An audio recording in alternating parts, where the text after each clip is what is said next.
Good evening, everybody. How's everybody doing? Awesome. My name's Bruce Cleveland, and I'm one of the founding partners for Wildcat. And we're an early stage venture firm that invests in B2B and B2C companies. And this is I think it's the first time as a team that we've actually put together a public forum. And so it's a pretty exciting time for us because for all intents and purposes, this is our launch event as a new and emerging team. And I've actually known the other partners for quite some time, although we've been members of other firms or operating executives at other companies. And we're pretty excited about this event. So the first thing we're excited about, obviously, it's our coming out party. And maybe more importantly is we're really excited about introducing everybody to what we think is a transformational concept and a new way to think about early stage software companies, either thinking about them in terms of investing or thinking about them in terms of operating them. And the interesting part about that is we believe that there's a better way for us to have a conversation, either as limited partners, venture capitalists, as investors, the media, analysts, and entrepreneurs. And that is today, the way that we like to talk about companies is their financing series. We're a Series A company, a Series B company. And I think as you're going to see, and I think you'll realize, that's really a very non-interesting way to talk about it, because I think the real interesting way to talk about early stage companies is their maturity life cycle. And we're going to talk about that. We're going to talk about a new framework that we developed and a whole new vernacular that we're using to be able to describe where companies are in their journey to traverse the traction gap. So that's what we're going to talk about tonight. We're going to dig into that a little bit. I'm going to have some opening remarks to kind of set up the context, and then we're going to have a panel of very tried, tested, and proven CEOs who are going to talk about their journey traversing the traction gap. And then we're going to have some Q&A at the end. And hopefully this is going to be a thoughtful engagement that will get you thinking, and we're going to have an ask at the end. But before we get started, what I want to do, next slide please, Joy, is introduce the Wildcat team. And so everybody who's a member of the team, please raise your hand. Awesome. These are my partners and my cohorts.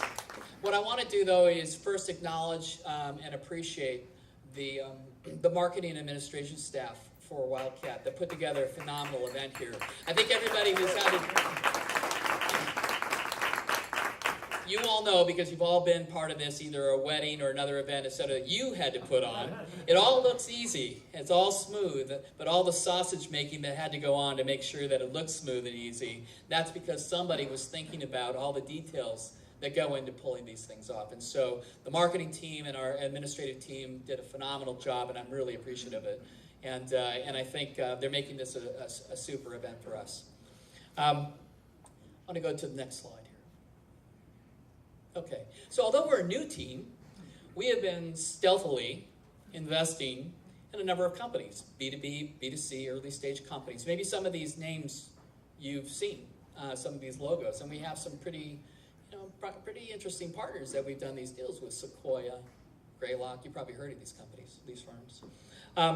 But let me tell you a little bit of story about the background on this and how we came together and why we're investing in them, because we're doing it in a very deliberate way. And so we got together as a new team, and so you might imagine that we would spend some time thinking about our investment strategy. So we got together, and we realized a few things as we started talking about, well, what areas were we going to invest in? Why? Were we good at investing in these areas? Why did we want to invest in these areas? And that led to a very interesting set of conversations that converted into, along with the help of the Chasm Group, into a very interesting new framework that we think is going to help transform the way that we all here think about and invest in early stage companies. And so the first thing we did is we took a look at our own personal track records from where we came from as professional investors. And then we went and we collected some data. We went to Correlation Ventures, which did a phenomenal job giving us just great metrics, along with some other sources as well. And we looked at how we have done as early stage investors over the years, and then how has the industry done? That is, other venture investors. And so, next slide, Joy. So we took a look at these early stage, Series C, Series A, and Series B. And if you take the average of this, roughly about only around 20-25% of companies that start ever return capital. It's a pretty interesting phenomenon. So that means only 1 out of 4 companies ever make it to a point where they can be financed and ongoing and deliver some kind of positive return to those investors and the entrepreneurs who started them. When we took a look at our own track record, more than 73% of our companies, that is 3 out of 4, make it. And we looked at it and we said, well, why is that? Because there's a lot of great venture firms out there. There's a lot of great investors. We're not we can't be the only people on the planet that have seen something that somebody else doesn't. Or maybe we do, and if we do, why is that? And there was one common theme, and one of those themes is that we were all former operating executives. I was one of the first executives at Oracle back in the 80s. I was the head of products at Siebel Systems. I was one of the founding members there. Very fortunate to do that. So myself, Brian Staley, was the founder of Agile, and on and on. So we looked through our own personal experience to see if there were some things that we could draw upon that would give us some insight into why we were successful in such an early stage compared to the industry average. And that led to another observation. So next slide, please. So if you take a look and think about the phases of a company as a continuum, and the very early stage is what we would call and then label go-to-product. Now this is the phase that Steve Blank, that Eric Ries have created a compendium of data for. I mean, there's AngelPad, there's Y Combinator, there's help along the way to help early stage entrepreneurs form their company and get into a product. And this is about getting to product market fit. It's about getting to MVP, terms minimum viable product. This is the vernacular that Steve and his team, they teach this at Stanford and many different universities now. And this has become the standard by which early stage companies get outside the 4 walls, find customers, and figure out what product they need to build. So a great body of research there. Over on this other side is what we call the go-to-scale. Now this is the area when we talk about really getting, once a company has some traction, getting that traction, getting into a variety of vernacular that we all now know very well, crossing the chasm, getting into the bowling alley, working against guerrillas, etc. And this is the vernacular that Jeffrey Moore, who's going to be hosting our panel tonight, established 20 some odd years ago, and is still taught because it's still relevant in every business school throughout the U.S. But when you begin to look at the go-to-scale side and the go-to-product side, what we saw was missing was some kind of framework, something for the go-to-market phase. How could we be able to provide a framework for, or a way for, companies to make it across this particular phase?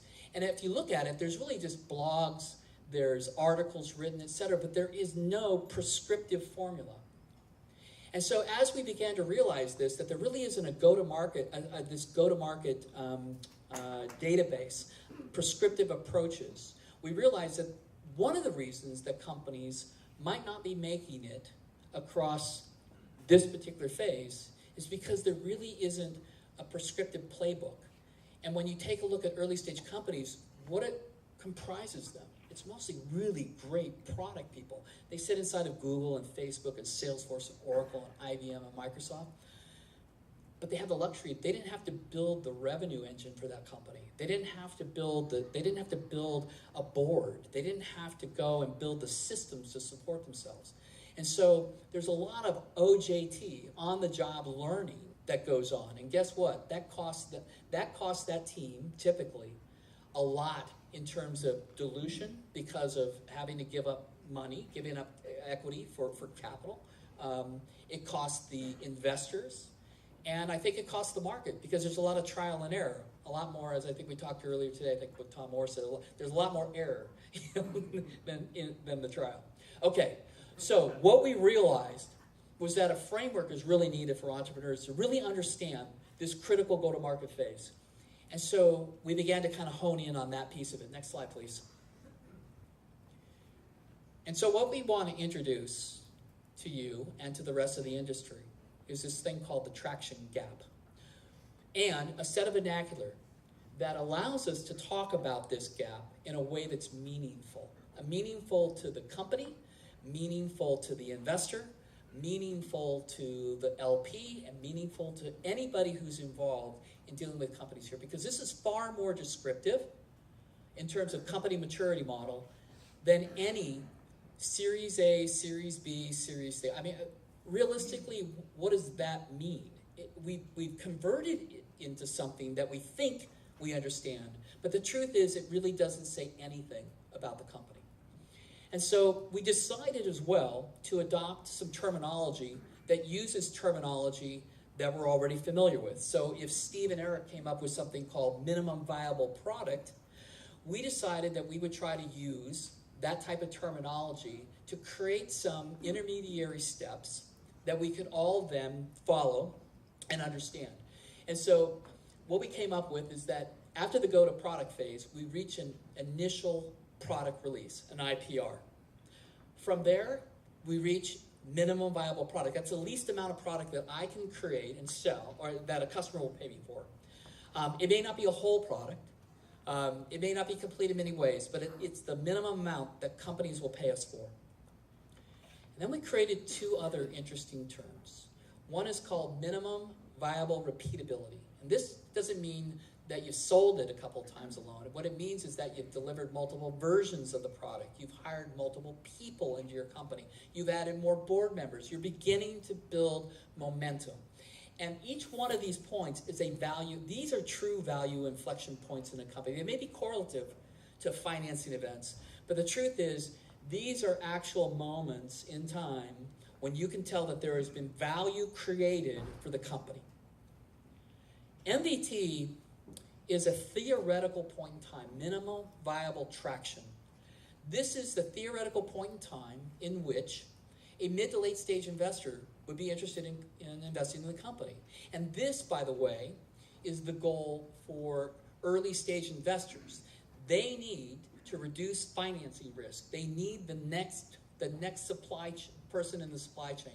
They need that next investor to want to invest. And so we did some other analysis, and I can tell you for the B2B SaaS world, MVT is around $500K of monthly recurring revenue. Now, it can be more or less, but it's right around there, $6 million in ARR.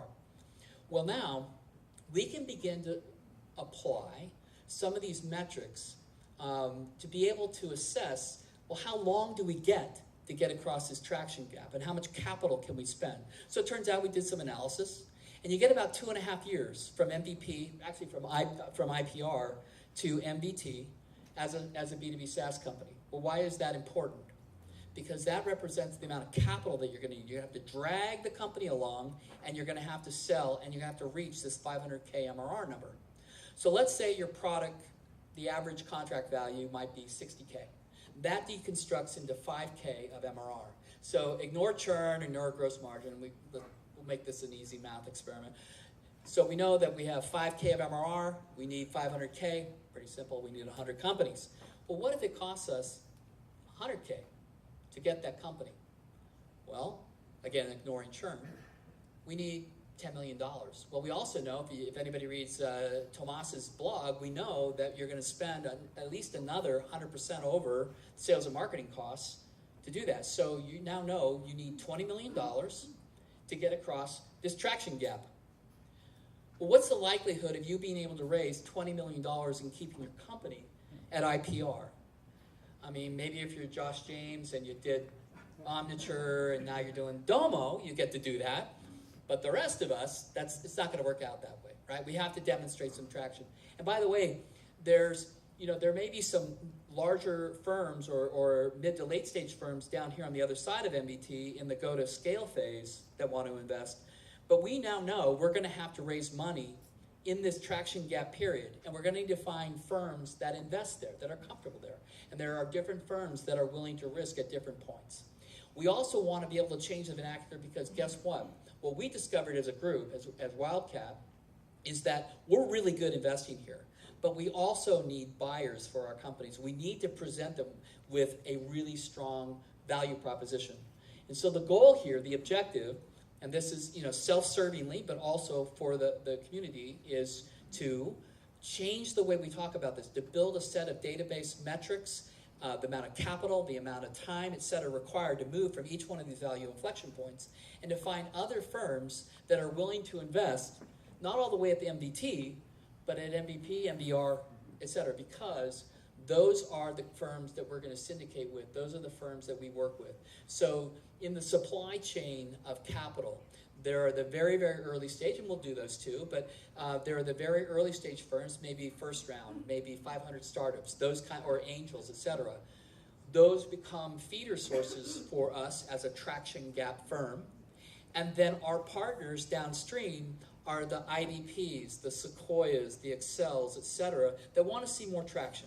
So it begins to set up a framework. It begins to set up a way for us to have these discussions with our entrepreneurs that we invest in and with the other venture capital community. And I would argue that it also sets up an opportunity for us to have a discussion with LPs.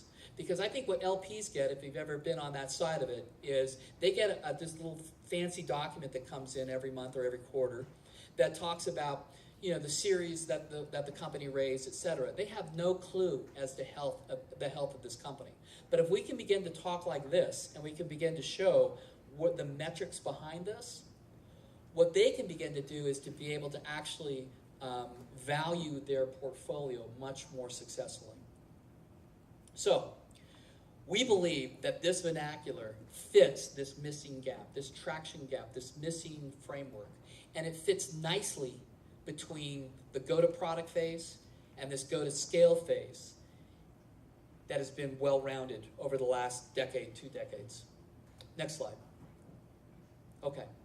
So as we carried this further, the other thing that we recognized was that there's 4 real fundamental areas that we need to address. And by the way, these areas, these pillars, these architectural pillars, exist across the entire traction gap journey, from ideation through MBT, and I would argue they exist in perpetuity. The difference is that the degree to which they are filled out, product architecture, revenue architecture, systems, and team, the degree to which companies have successfully filled them out changes as you move from one side of the continuum to the other. And it's the goal to be able to complete those successfully, because in order to scale, you better have these pretty well honed. So what we did is we've met with dozens of companies so far, but we want to meet with hundreds of companies. We want to build a database of tactics, strategies, metrics, etc., that we can then also adhere to a diagnostic to be able to determine, so you as an entrepreneur, us as investors, to be able to determine where you are in that TG journey. And if we can do that, we can then successfully figure out what things need to be completed, how much cash is going to be required to be able to invest. As the entrepreneur, how much time do I get to get from these different points? And we can have a much more meaningful conversation at initial investment and subsequent investments, far better than these financing series rounds. So these are the 4 areas, and I want the experience I have. I'll just give you a little my little joke of this is that, so I meet with an early stage team, and I've met literally now over the last 10 years of being a venture, probably, I don't know, maybe 1,000 companies. And literally all the early stage ones look like this. It's like 38 slides come to me, it's pitched up on the deck, right? 38 slides. And I swear to God, 36 of them are product. We're going to change the world. It's awesome. We use Python. We use, it's like a great, architecture slide, and here's how it all flows together. I mean, really well thought through. Awesome. That's 36 slides. Slide 38, the ask slide. I need 5, I only need 5, I only need 10. And then we're gonna completely solve every single world problem there is. Okay, so slide 37. Slide 37. This is the revenue slide. Next slide, please. This is that slide. And a miracle occurs. You might want to think about this a little bit more, Scooter, because we might need 36 slides. Have you thought about a demand waterfall? What's your CAC? What's your CAC ratio? What's your CRC ratio? What do you think the CLTV is going to be? I mean, at least have some guess. It doesn't have to be right. Just a guess. Put it up there. Show me a waterfall. Show me how you're going to do it. What's your assumption for ACV, CAC? How else could we possibly figure out what it's going to take to make this company successful? But they're not that way. I mean, I literally, every deck that I see is pretty much built like this. A miracle occurs. So the next time you see one of those decks, think about this thing. So we want to change this, right? And I think the problem is, the reason it happens is because, again, those great product teams from Google, from Facebook, from Salesforce, etc., again, phenomenal at building product. Done it many times. Haven't built a revenue architecture, haven't built a team architecture, and haven't built a systems architecture. So, you know when you read the pablum that exists on like 99.9% of those venture capital websites, like we help, we're value add, we do a lot of work.